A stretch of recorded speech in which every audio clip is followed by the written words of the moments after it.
আসসালামু আলাইকুম। বাংলাদেশ বেতার, রাজশাহী। স্থানীয় সংবাদ পড়ছি শাম্মী আক্তার সুমি।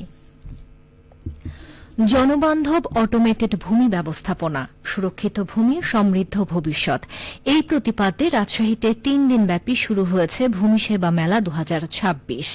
আজ সকালে রাজশাহী বিভাগীয় প্রশাসন ও জেলা প্রশাসনের উদ্যোগে বর্ণাঢ্য র্যালির মধ্য দিয়ে এই মেলা শুরু হয়। র্যালিটি নগরীর ল কলেজ থেকে শুরু হয়ে বোয়ালিয়া থানা ভূমি অফিসের মেলা প্রাঙ্গণে গিয়ে শেষ হয়। আজ সকালে প্রধানমন্ত্রী তারেক রহমান প্রধান অতিথি থেকে ভার্চুয়ালি যুক্ত হয়ে সারা দেশে একযোগে ভূমি সেবা মেলার উদ্বোধন করেন। এদিকে রাজশাহীর বোয়ালিয়া থানা ভূমি অফিস আয়োজিত ভূমি সেবা মেলায় উপস্থিত ছিলেন রাজশাহী বিভাগীয় কমিশনার ড আ.ন.ম বজলুর রশিদ, রাজশাহী জেলা প্রশাসক কাজী শহীদুল ইসলাম এবং রাজশাহী সিটি কর্পোরেশনের প্রশাসক মোহাম্মদ মাহফুজুর রহমান রিটন। মেলায় ভূমি সংক্রান্ত বিভিন্ন সেবা, নামজারি, খতিয়ান, ভূমি উন্নয়ন কর, অনলাইন সেবা ও ডিজিটাল ভূমি ব্যবস্থাপনা বিষয়ে সাধারণ মানুষকে তথ্য ও সহায়তা প্রদান করা হচ্ছে। আয়োজকরা জানান, প্রযুক্তি নির্ভর ভূমি ব্যবস্থাপনার মাধ্যমে জনগণের দুর্ভোগ কমানো এবং স্বচ্ছতা নিশ্চিত করাই এ মেলার উদ্দেশ্য। এদিকে পাবনার ঈশ্বরদীতে ভূমি সেবা মেলা 2026 উপলক্ষে জনসচেতনতামূলক সভা, সেমিনার ও ভূমি বিষয়ক কুইজ প্রতিযোগিতা অনুষ্ঠিত হয়েছে। আজ সকালে উপজেলা নির্বাহী অফিসারের সম্মেলন কক্ষে উপজেলা ভূমি অফিস এই অনুষ্ঠানের আয়োজন করে। ঈশ্বরদী উপজেলা সহকারী কমিশনার ভূমি আসাদুজ্জামান সরকার আসাদের পরিচালনায় এতে প্রধান অতিথি ছিলেন ঈশ্বরদী উপজেলা নির্বাহী কর্মকর্তা হাসান মোহাম্মদ সোয়াইব। দুর্নীতি করলে কাউকে ছাড় দেওয়া হবে না বলে জানিয়েছেন রাজশাহী বিভাগীয় কমিশনার ড আ.ন.ম বজলুর রশিদ। তিনি গতকাল সন্ধ্যায় চাঁপাইনবাবগঞ্জের নাচল উপজেলা পরিষদ হলরুমে উপজেলায় কর্মরত সাংবাদিকদের সাথে মতবিনিময়ে একথা বলেন। বিভাগীয় কমিশনার বলেন, সাংবাদিকরা অনিয়ম, দুর্নীতির বিরুদ্ধে স্বাধীনভাবে সংবাদ প্রকাশ করবে। এ সময় তিনি সাংবাদিকদের বিভিন্ন উন্নয়নমূলক কাজে সম্পৃক্ত রাখতে জেলা প্রশাসককে নির্দেশ প্রদান করেন।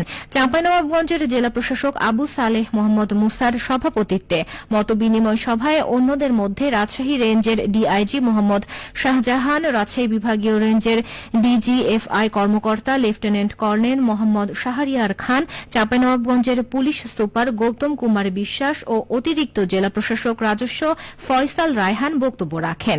মতবিনিময় সভায় নাচলের বিভিন্ন উন্নয়ন পরিকল্পনা, পানি সংকট থেকে উত্তরণ, মাদক, ইফটিজিং, কিশোর গ্যাং প্রতিরোধ, খাল খনন কর্মসূচি, ইলামিত্র সংগ্রহশালার উন্নয়ন সহ সরকারের বিভিন্ন উন্নয়নমূলক কর্মকাণ্ড নিয়ে আলোচনা করা হয়। এর আগে চাঁপাইনবাবগঞ্জের নাচলে ইলামিত্র সংগ্রহশালা ও ভূমি অফিস পরিদর্শন করেন বিভাগীয় কমিশনার। আমের রাজধানী রাজশাহীতে এবার লিচুর বাম্পার ফলন নতুন অর্থনৈতিক সম্ভাবনা তৈরি করছে। দেশি জাতের পাশাপাশি বাজারে দখল করেছে সুস্বাদু বোম্বে লিচু।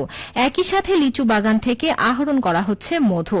চলতি মৌসুমে রাজশাহীতে প্রায় 56 কোটি টাকার লিচুর বাণিজ্য সম্ভাবনা দেখছে জেলা কৃষি সম্প্রসারণ অধিদপ্তর।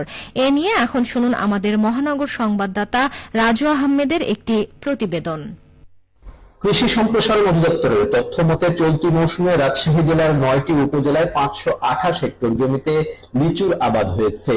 আমের রাজধানী রাজশাহীতে লিচুর ফলন অর্থনীতিতে এনে দিয়েছে নতুন গতি। বাগান মালিকরা জানিয়েছেন, এবার আবহাওয়া অনুকূলে থাকায় ফলন বেশ ভালো। লিচুর পাশাপাশি বাগান থেকে বাণিজ্যিকভাবে মধুও সংগ্রহ করা হয়েছে, যা বাড়তি আয়ের যোগান দিয়েছে।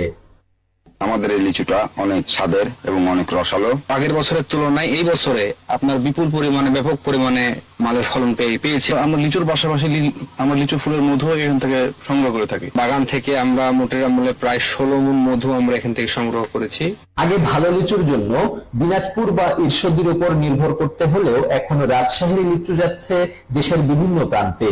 দাম নাগালে থাকায় ক্রেতারাও দারুণ খুশি। অনেক রিজনেবল প্রাইজেও পাওয়া যাচ্ছে আমাদের সাধ্যের ভিতরে। অন্যান্য বাজার থেকে এবার ভাই লিচুটা আসলে বাজার মোটামুটি কম দামে পাচ্ছি আমরা। আমাদের রাজশাহীতে ব্যাপক লিচু, সেক্ষেত্রে আমাদের রাজশাহী লিচু অনেক ভালো। এখন এবার লিচুর ফলনের চিত্র তুলে ধরে রাজশাহী কৃষি সম্প্রসারণ অধিদপ্তরের অতিরিক্ত উপপরিচালক পাপিয়া রহমান মৌরি বলেন, রাজশাহী জেলাতে এবছর 528 হেক্টর জমিতে লিচুর আবাদ হয়েছে এবং উৎপাদন লক্ষ্যমাত্রা ধরা হয়েছে 3,575 মেট্রিক টন এবং সেই হিসেবে আমাদের রাজশাহীতে 56 কোটি টাকার লিচুর বাজার হবে বলে আমরা আশা। আমের পাশাপাশি লিচুর এই বিশাল বাজার রাজশাহীর কৃষি অর্থনীতিতে যোগাচ্ছে নতুন সমৃদ্ধির রসদ।